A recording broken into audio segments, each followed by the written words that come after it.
Water. When the rivers they flow from one place to another, through the flow of river water, the sand, silt are being carried from one place to another for deposition, and over the years of such deposition, the alluvial soil is formed. It is mostly found in the northern plains, coastal plains, deltas of rivers. This soil is very much required for the production of rice, wheat, cotton and the oil seeds. This soil is rich in potash and lime, but nitrogen is available in less quantity in this soil. The second category is black soil. Black soil is always black in color. It is known as rigger soil or cotton soil, or we can say lava soil. Mostly it is formed from the lava which has been erupted through volcanic eruptions. It is made up of lava flow, and mostly from the igneous rocks we find this soil. These soils are found in Maharashtra, Madhya Pradesh, Chhattisgarh, Godavari and Krishna river valleys. It has a very good capacity to hold moisture. This soil is rich in calcium carbonate, potash and lime, and it is very sticky when it is wet. And this black soil is very much required for the growing of cotton. The next is red or yellow soil. It is a porous soil found in eastern and southern part of Deccan Plateau. It is formed by the denudation of igneous and metamorphic rocks.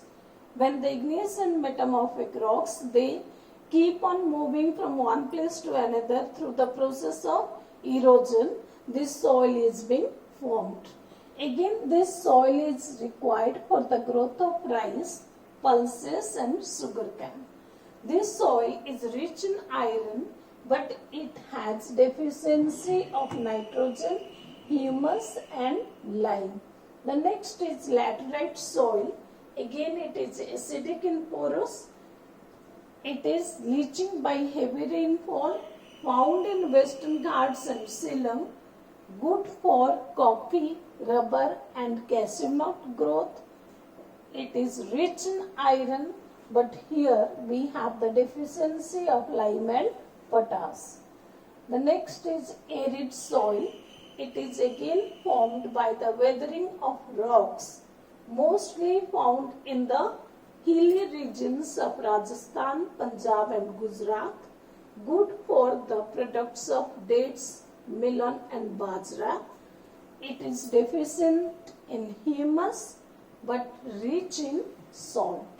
The last category of the soil is forest soil, mostly found in the rainforest and hilly areas.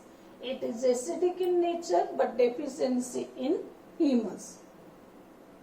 All these types of soils are available in our country as per the climatic condition and physical features of the places or the geographical features of the places. But the soil that is being eroded very fast and quick. So it's very important to understand how this soil is eroded and what is soil erosion. The soil erosion is simply a denudation process which subsequently washes down the soil cover. And this soil erosion takes place due to human as well as the natural factors. What are the human factors? Deforestation and overgrazing are the human factors causes soil erosion. Wind and glacier are the natural forces which cause the soil erosion. But the soil formation and soil erosion is a simultaneous process. In one way, the soil is eroded from one place to another. In another way, the soil is formed in a particular place. And this process keeps on continuing in the geographical conditions of a particular area or region, and it maintains a balance between the two. And mostly we have two types of soil erosion called as gully erosion and sheet erosion. But this erosion of soil is not helpful for the country to grow the natural resources. So we have to conserve the soil by doing contour plowing, that is plowing around the contour lines to decelerate the flow of water down the slopes. Next is terrace farming, that is cutting out the slopes and making terraces, which is mostly done in the hilly regions. Then strip cropping. In the plain surface, generally to protect the soil, what do? We maintain bridges or small boundary lines, that is called as strips. So strip of grass are left to grow between the crops. Even in your own cultivable lands, you are giving the boundaries to segregate your own land from someone else's land. That is a kind of strip farming.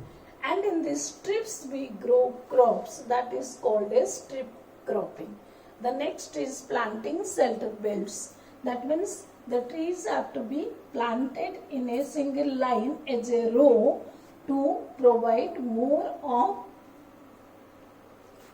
air and keep the environment pollution free in big industries.